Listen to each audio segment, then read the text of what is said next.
Yo, what is up guys, and welcome to another Wild Rift video. If it feels like the game is different to you guys, it's right, because the game has been changed yesterday, but the patch notes only now came out. And today I'm going to be reading through the patch notes and giving my opinion on all of the changes. So let's get through it. I love that we see Corki right here, because I actually did see a little bit. Corki is getting a pretty big buff, so let's read through it. Wild Rift patch notes 4.4a. Raise your hand if you've been asking for a certain new item to be looked at. Crown of the Shattered Queen, obviously, and they know it as well. We hear ya. This patch has the champions and updates and item updates you've been looking for. Changes hot off the press. We're making adjustments to some champions that have been needing some love. Okay, they finally. Well, no. What I was saying. No. I meant something else. I was gonna say finally champions are getting nerfed, but that's not what they're saying here. They're probably gonna say that later. Maybe have there you go. So look, maybe have been getting too much love. They're finally nerfing champions. Like every single patch, it's buff. Finally, they're actually holding back and nerfing something, which is great. We're also looking at some items that have been totally ruling the Rift, yes, and brand new skins for your favorite boy band. Oh, that's nice. New game modes. Our new game mode, Arena, will be coming out this patch. Arena is like the 2v2v2v2 game mode, which should be very exciting. We'll see. You'll be able to queue up solo or with your favorite duo. Oh, that's amazing. You can actually queue up in a duo with a friend on this one. That's nice. We're gonna have to see how this works. It's gonna come out the November 10th. Wait, it's November 10th now. I guess I'm gonna look at it after this video. So let's see. Champion changes. Corki, this is a huge change. Remember how I always told you guys that Corki was useless? Corki was useless, but now they're actually buffing him. Corki has been feeling neglected as almost all of his opponents have gotten some tune-ups. With a slight increase to his base attack damage and his ult scaling, we hope to see more of him soaring around the Rift. So he has 54 instead of 52 attack damage, which is actually a more significant change than you may think. And he's getting 0.4 attack damage per level extra, which is going to result into him having 6 extra attack damage at the end, plus of course the 2 base. So like at level 1 he's going to have 2 more attack damage. At level 15 he's going to have 8 more attack damage. It's decent. It's like, I would say, a decent buff. This is going to help his basic attacks do a decent amount of extra damage, especially early game, by the way. This is the big one though.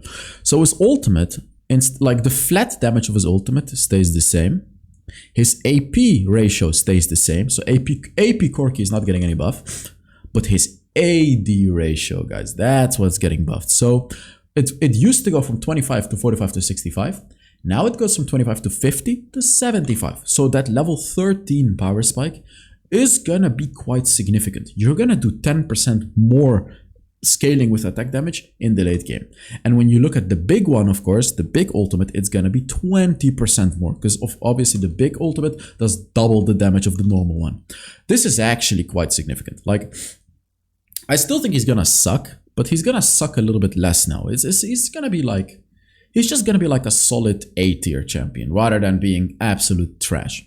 By the way, guys, to enter the skin giveaway that I do every month, put down a comment under the video, and yeah, that's it. Let's see if we can keep the streak with videos of having 1,000+ likes going. I can't believe that it's happening again.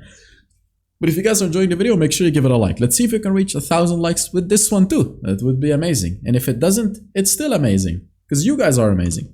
So, Fiora. Fiora's getting a buff, by the way. I'm not guessing what is happening, because I know everything that is happening, because I actually saw it before I saw a video. So I'm not going to pretend to be guessing. So Fiora's performance have been subpar.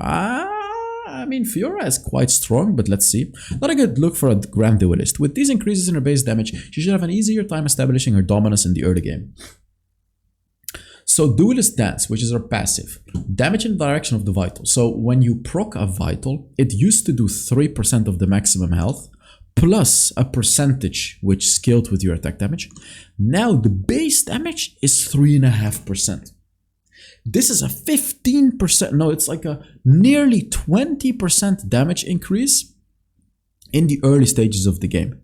Nearly 20, which is quite significant. Like, this is quite a significant buff. Like, early game, you are gonna do a whole lot of extra damage.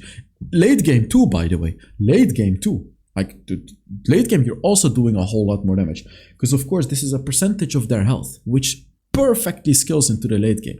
So Fiora will, like, for high skilled Fiora players that can consistently proc the vitals, this is actually, I would consider this quite a massive buff.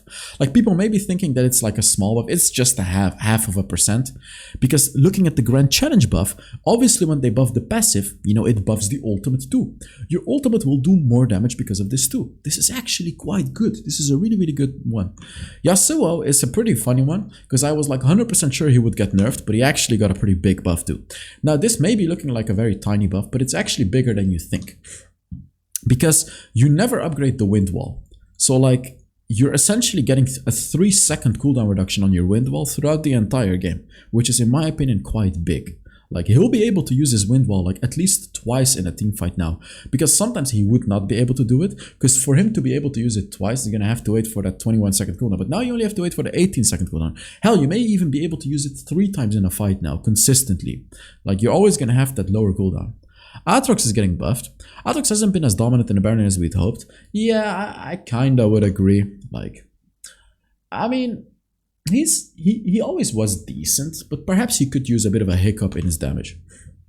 So his damage, his passive, is getting buffed late game, which I actually love, because early game Atrox, even mid game Atrox, has always been very strong. It's only the late game that kind of needed a little bit of love. So seeing this is great. Like, in the late game, instead of his passive doing 12%, it now does 15% maximum health. And you know what? Fine. I think that's fine. I think that's a fair change to do. Like, they're just slightly buffing up his late game, which is his weak point. Darkened Blade, that's his first ability, I believe, right? The Darkened... I'm not sure what ability this is, actually. I gotta be real with you guys, I'm really not sure. I'm actually gonna put it in a quick incognito search, because I want to know what it is. So I'm just quickly looking up what it is, because it's actually quite important to know. I cannot find what it is. Whatever. Let's just see what it is, the buff. So they're buffing the flat damage on this one. And yet again, you see how they're not touching anything early game and mid game? Actually they are. No. They're doing a 5% across the board buff. Okay, so whatever this ability is, I'm going to assume it's like his first ability. It's getting buffed, like, across the board. And flat damage is getting buffed, especially late game. So again, they're buffing late game Atrox, and I feel like he needed it. He's going to be very, very strong. Warwick is obviously going to get buffed. Is it just me, or is it taking a while for Warwick to finally hunt someone down? These changes should help him with that. So Jaws of the Beast, that's his first ability. It does damage based on the target's maximum health. They're buffing it by 1% across the board. More significant than you may think. This is going to give him better laning phase, because he's going to do more damage with it. He's going to heal up more, because he does more damage, which means he's going to heal up more as well. And you can constantly use this in a team fight. So the 1% is going to accumulate up to like 4, 5, 6% extra damage. You know what I mean? So it's actually quite a significant buff.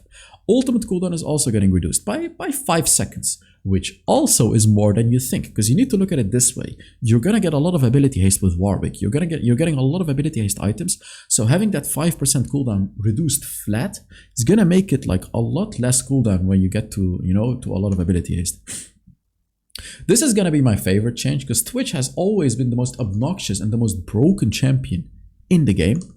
So with the item changes that came with patch 4.4, Twitch has been enjoying flexing into multiple roles. We've tweaked some numbers to make sure he's living up to his expectations while still allowing his opponents room for counterplay. So Deadly Venom, this is his passive. The way it works, you know, when you're level 1, 4, 7, 10, 13, you're going to do 1, 2, 3, 4, 5 true damage respectively. So, and plus 3.5% ability power. And this was the problematic part. 3.5% ability power. You can get close to like 800 ability power, and 3.5% of that, that's gonna do crazy damage. You're gonna be doing in the hundreds of true damage every single second. That is not balanced. So they're changing that. They're changing it, like they're not changing the flat one, they're changing it to 2.5%. Huge nerf. Huge nerf. It's gonna take him a significantly longer time to chunk down tanks because of this. This is huge already. But that's not it. They're nerfing more. Contaminate. That's his third ability. So his third ability does damage based on how many stacks he has of the passive. They're not reducing any of the stacking damage, but they're reducing the bonus attack damage. So damage of each deadly venom does this bonus attack damage and 30% ability power.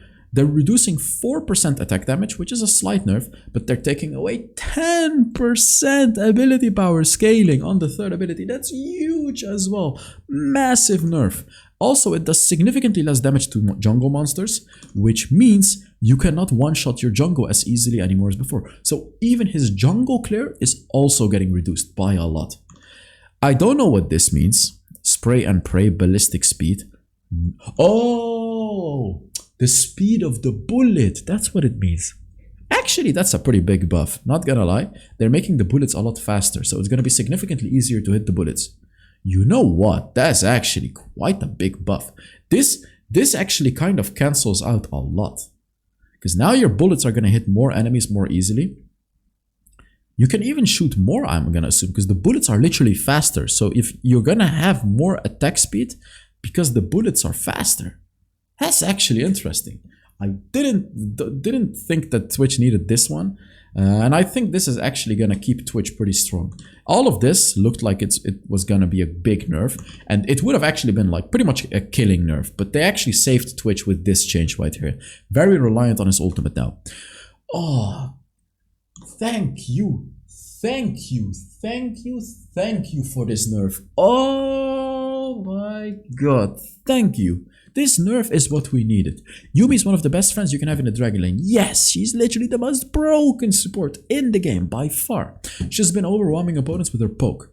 She's been overwhelming opponents with everything, not just her poke, okay? We've adjusted some numbers to make her less oppressive to lane against. Her first ability is gonna do 5% less ability power scaling, which means if you go for the Luden's Ekko build, it's gonna be significantly weaker. And damage while attached is also going to be 5% weaker.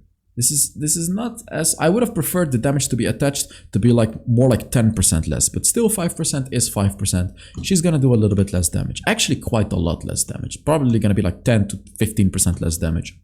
Her ultimate is also going to do less damage, 5% less scaling. So yet again, they're really nerfing her damage. They're making her like a buffing champion, because Yumi actually did a huge amount of damage with her first ability and ultimate. I like these nerfs. They're not killing the whole aspect of Yumi, which is buffing your allies. They're just nerfing her actual damage, which is great. Shivana getting a buff is very, very nice, because this champion has been very, very weak right now. Shivana has been needing some TLC for a while now. These changes should help with her clearing time and make her a strong pick for the jungle. Her second ability is gonna do 5 more flat damage and 5% more attack damage. This will actually give her better jungle clear by a lot. Also gonna give her more damage.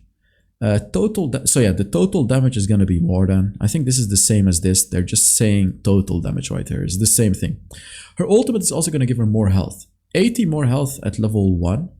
65 more health at level 2 and 50 more health at level 3. Very nice. Like a huge power spike at level 5. You're gonna be super tanky now. Like literally 80 more health. You can tank like 2 more attacks from like pretty much any champion. That's huge. Janna, hopefully she's getting a massive... I don't remember exactly what it was, so let's read through it. After her rework, Janna has been maneuvering her allies across the rift a little too well. Yes. We've adjusted her numbers to allow her opponents to catch up. Her second ability provides 5% less movement speed. Great. But this is the most important one. Eye of the Storm, which is her third ability, is getting nerfed. The shield value... The flat shield value is staying the same, but 15% less ability power scalings. Oh, that's such a huge nerf. She's still gonna be S+ tier. Don't get me wrong. But this takes away the obnoxious shield. Like now you can actually go through the shield.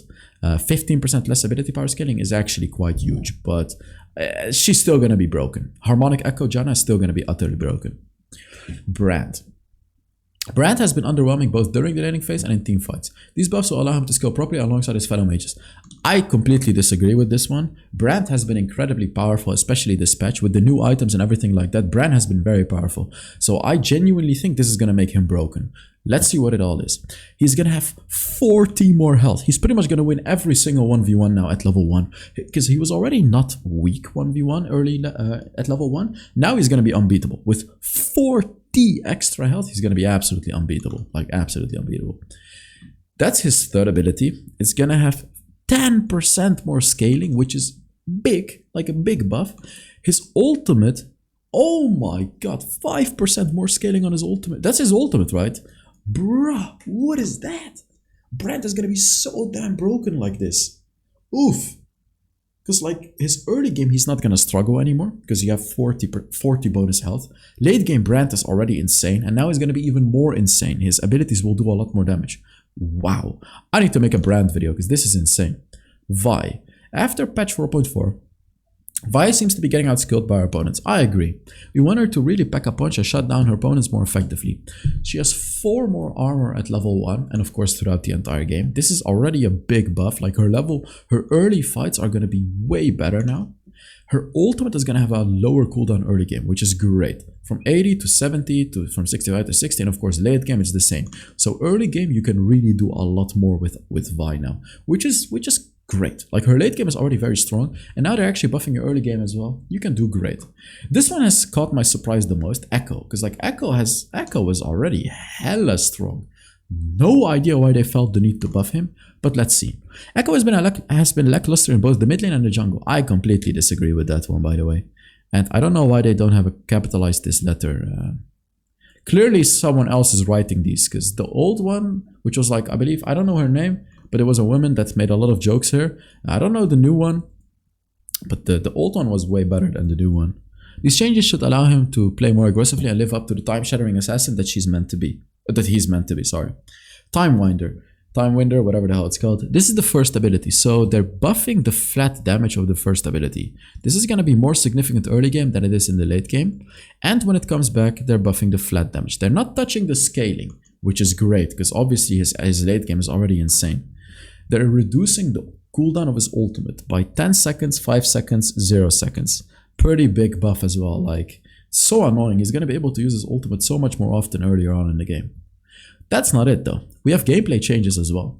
Crown of the Shattered Idiots. Well, we hear you. Crown of the Shattered Queen's frequent shield has been frustrating to play against. We hope these adjustments will make it easier to counter while it still remains a strong pickup for mages. So the build path got changed. The cost is the same. It gives 10 less ability power. 10 more ability haste. Why the hell would they do that? It doesn't give you any more health.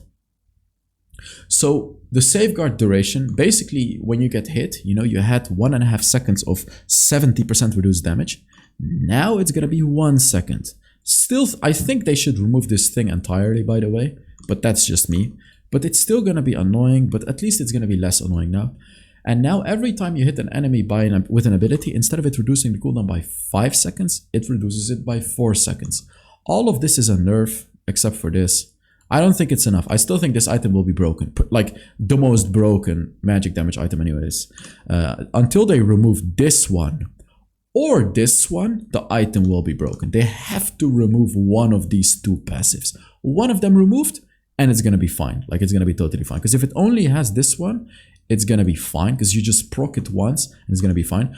Or if they, if they keep this one, it's gonna be fine. Or if they keep this one, it's also gonna be fine because like you're gonna have the shield more frequently. But at least the enemy is not gonna take that reduced damage, because the reduced damage, it can literally block thousands of damage in that 1 second. Like imagine a fizz all inning you and you just block everything. So you know what I mean? Like you're blocking way too much damage with a single item. Which Soulstealer can allow mages to snowball exponentially. So it should come with bigger risk. We're nerfing its base stats to reflect that. It costs 1800 gold now, so that's 300 gold more expensive. It gives you 30 less health. And the item itself gives you 5 less ability power. But it has the same snowballing potential. But you're just paying more for it. I actually like that a lot, because like the item is still the exact same. It just gives you a little bit less health, a little bit less ability power, and it's heavily reliant on you snowballing the enemy. And if you don't, you're absolutely screwed, because you're only getting 25 ability power for 1800 gold, which is the most expensive ability power you're ever gonna buy. Runa's Hurricane has been overshadowing other items of the same caliber. On some champions, it's overpowering. We have adjusted its numbers to make it a more reasonable item choice. They're literally halving the damage. And it's still gonna be a good item. Don't worry, like 15 attack damage or 30 ability power, the item is still gonna be good. So do not worry about that. This was necessary because it was like way too good. Like this item was just way too good. Skins, Heartsteel Ezreal, Heartsteel Kayn, Heartsteel Set, Heartsteel Yone. Oh, that's actually amazing. Oh, look at that. Oh my god. I'm not gay, but That's all I'm gonna say. Thank you guys so much for watching. I'm gonna see you all in the next Wild Rift video.